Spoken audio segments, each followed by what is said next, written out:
Assalamualaikum warahmatullahi wabarakatuh. Perkenalkan, nama saya Wana dari kelas 10 Farmasi 3. Di sini saya akan mempresentasikan pengenalan alat dan bahan di laboratorium. Baiklah, selanjutnya saya akan membacakan surah Al-Anfal ayat 72. A'udzubillahi minasyaitonirrajim. Bismillahirrahmanirrahim. Innallazina amanu wa hajaru wa jahadu bi amwahim wa anfusihim fi sabilillahi wallazina abaw wa nasharu ulaika ba'duhum awliya'u ba'd wallazina amanu wa lam yuhajjiru ma lakum min walayatihim min syai'in hatta yuhajjiru wa in istasarakum fid dini fa alaikum nashru ila ala qaumin bainakum wa bainahum misaq wallahu bima ta'maluna basyir. Shadaqallahul azim. Selanjutnya K3RH.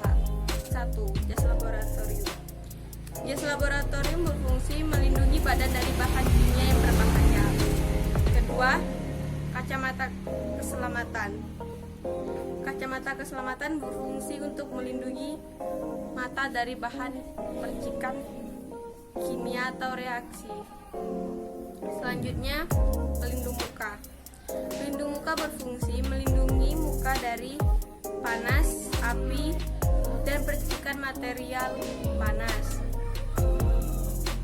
Keempat, safety shower. Berfungsi untuk keselamatan ini terpasang di dinding yang bersifat permanen. 5. Pencuci mata. Untuk mencuci mata atau muka jika terkena bahan kimia. 6. Alat pemadam api ringan. Perlindungan pertama dalam mengenai kebakaran. 7. Helm keselamatan. Berfungsi untuk melindungi kepala dari kecelakaan. 8. Kaos tangan. Berfungsi untuk melindungi tangan dari panas, api, dan percikan material. 9. Perlindung telinga. Berfungsi untuk menjaga dan melindungi telinga dari serpihan bahan kimia agar tidak masuk ke dalam telinga. 10. Sepatu keselamatan. Melindungi kaki Anda ketika larutan atau bahan kimia yang tumpah. D. Sejarah perkembangan alat-alat laboratorium. Perkembangan laboratorium mengacu pada berbagai perlengkapan dan peralatan yang digunakan laboratorium oleh ilmuwan yang bekerja di laboratorium. Peralatan umumnya digunakan untuk melakukan percobaan atau pengukuran dan mengumpulkan data. Peralatan yang lebih besar atau lebih canggih umumnya disebut instrumen ilmiah. Baik peralatan laboratorium dan instrumen ilmiah semakin banyak dirancang dan digunakan bersama dengan prinsip perangkat keras terbuka. Selanjutnya, dasar-dasar kefarmasian. 1. Timbangan analitik. Prinsip kerja. 1. Letakkan pinggan di atas timbangan. Kedua, letakkan tombol puter agar bobot piringan nol.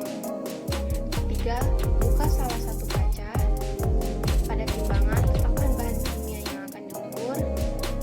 Gunakan alat bantu saat meletakkan bahan kimia tersebut karena meletakkan dengan tangan, debu yang ada pada tangan akan mempengaruhi bahan tersebut.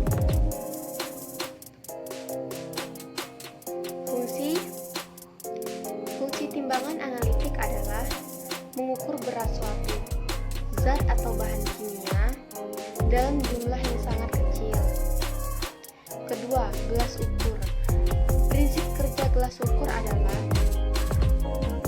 wadah larutan, skala pada badan gelas digunakan untuk mengukur larutan secara tidak teliti. Fungsi gelas ukur adalah sebagai tempat melarutkan zat dan sebagai tempat memanaskan. 3. Gelas piala. Gelas piala adalah wadah larut. Prinsip kerja gelas piala adalah wadah larutan skala pada badan. Gelas digunakan untuk mengukur larutan secara tidak teliti. Fungsi gelas piala adalah untuk melarutkan bahan dengan diaduk pengaduk dari kaca. Selanjutnya 4. Labu Erlenmeyer. Prinsip kerja labu Erlenmeyer adalah pencampuran reaksi dengan pengocokan kuat.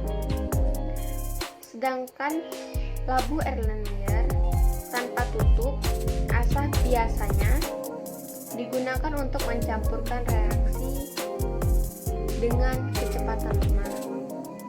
Fungsi labu Erlenmeyer adalah untuk menyimpan dan memanaskan larutan, menampung titiran hasil penyaringan.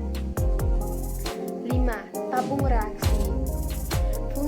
Prinsip kerja tabung reaksi adalah sebagai wadah larutan, beberapa memiliki tutup yang digunakan untuk meletakkan sampel atau darah. Fungsi tabung reaksi adalah mereaksikan larutan dalam skala kecil untuk memanaskan sampel atau cairan. Selanjutnya G. Kimia. 1. Dekantasi. Fungsi dekantasi adalah untuk mendapatkan zat murni.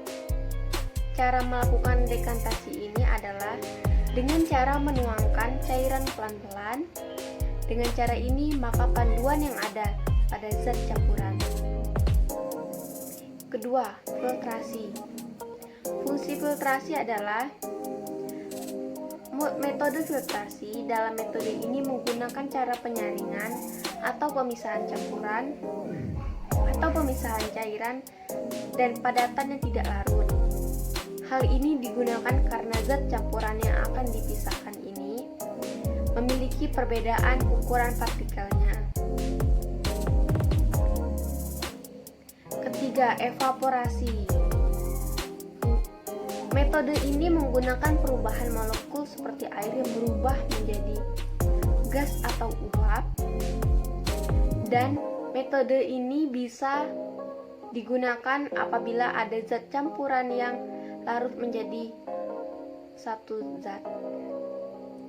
4. Sentrifugasi. Metode ini yang digunakan untuk menggantikan metode filtrasi apabila partikel yang akan dipisahkan itu sangat halus dan juga memiliki jumlah campuran yang lebih sedikit. Kelima, corong pemisah. Jika Anda memiliki campuran dari dua buah zat yang tidak saling melarutkan, Anda bisa menggunakan corong pemisah untuk bisa memisahkan dua buah zat tersebut. H. Bahan-bahan kimia berbahaya yang ada di laboratorium. 1. Bahan peledak. Sifat bahan peledak adalah bersifat dapat meledak jika terdapat panas, percikan bunga api, atau guncangan dan gesekan. Kedua, cairan mudah terbakar, bersifat mudah meledak di bawah kondisi normal. Ketiga, bahan padatan mudah terbakar, bersifat mudah menyala jika mengalami gesekan. Keempat, agen pengoksidasi dan peroksida organik, bersifat oksidatif dan dapat menyebabkan kebakaran jika kontak dengan bahan organik. Akan membuat kimia menyimpan bahan-bahan oksidatif ini jatuh dari bahan flammable, reduktor, dan panas tinggi. Kelima, peroksida organik biasa digunakan dalam transportasi dan penyimpanan peroksida organik. K. Bimbingan konseling. Bimbingan konseling. Pertanyaannya, ada atau tidak alat dan bahan di laboratorium di rumah kalian beserta alasannya? Jawab, tidak ada, karena di rumah tidak ada yang menggunakan alat dan bahan laboratorium tersebut. Kesimpulannya, dari video yang saya tampilkan tadi, kita bisa mengetahui alat dan bahan yang ada di laboratorium, seperti bahan-bahan yang berbahaya, bahan-bahan kimia berbahaya, alat-alat yang harus digunakan dalam pelindung diri. Dan sekian dari saya, terima kasih. Wassalamualaikum warahmatullahi wabarakatuh. Bye-bye.